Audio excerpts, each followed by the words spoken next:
Magandang araw, ako po si Jenaline. At ang video ko ng ngayon ay isa sa mga makasaysayang lugar dito sa Pilipinas.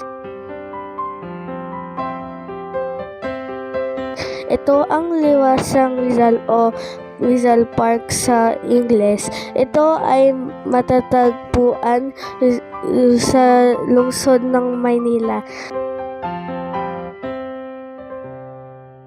Sa lugar na ito, binaril si Dr. Jose Rizal at ating pambansang bayani noong Disyembre 30, 1896. Bilang karagdagan, naganap dito ang pahayag ng kalayaan ng Pilipinas mula sa